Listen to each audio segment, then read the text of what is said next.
ଟିକେ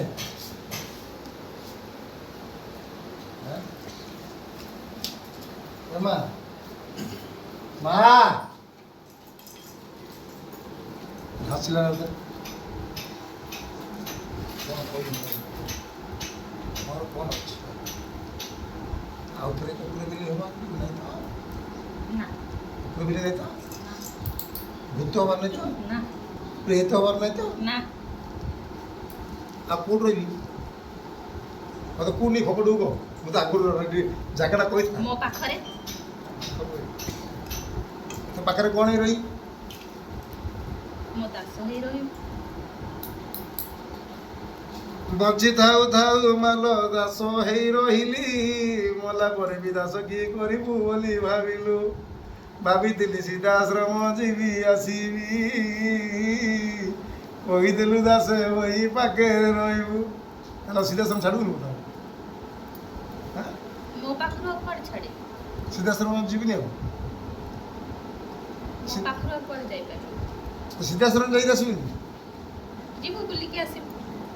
ମୋ ଗୁରୁଙ୍କ ପାଖକୁ ଯିବିନି ଯିବୁ ମୋ ଗୁରୁ କୋଉଠି ଅଛନ୍ତି କି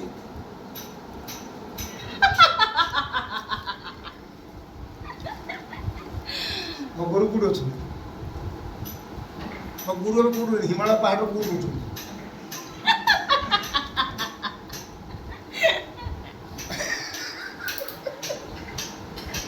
ଗୋଟେ କଥା କହ ମା ମୁଁ ନଭେମ୍ବର ଏବେ ଯାଉଛି ହିମାଳୟ ଉତ୍ତରାଖଣ୍ଡ ସେଠିକି ଆସିବ ନା ଆଜି ଜବାବ ଦେବି ଓ ଆଜି ଜବାବ ଦେବି ଯାଇଥିଲି ଆର କାଲି ଗୋଟେ କୁକୁର ହେଇ ଯାଇଲି କଳିଆ କୁକୁର ହେଇ ବୁଝିଲି ଏଥର କୁକୁର ହେଇରେ ଆଇବୁ କୋଉ ଉପରେ ଆଇବୁ ଆଜି ଜବାବ ଦେ ଗୁରୁବାର ତ ଦିନ ଜବାବ ଦେ ଆଉ ଜବାବ ଖେଳ କରିବୁ ମୋତେ ବହୁତ ବାଧିବ ମୋତେ କମ୍ ରେଡ଼ି ହେଇଥିବି କାହିଁକି ତୁ ଯୋଉ ଉପରେ ଆଉ ସେ ଉପରେ ରେଡ଼ି ହେଇଥିବି ଆଉ ଗୋଟେ ଉପରେ ମୁଁ ଧାଇଁ ପଳେଇ ମାଳ ଧରିଛି ଉଠିବି ଦୌଡ଼ିବି ଏ ଆଇଲା ରେ ମୋ ମା ନାଇଁ ଇଏ କାଇଲା କୋଉ ଉପରେ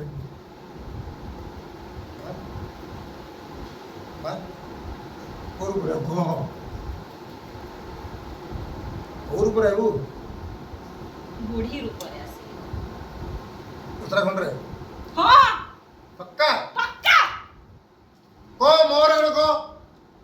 ପୁରା କହ କହିଲି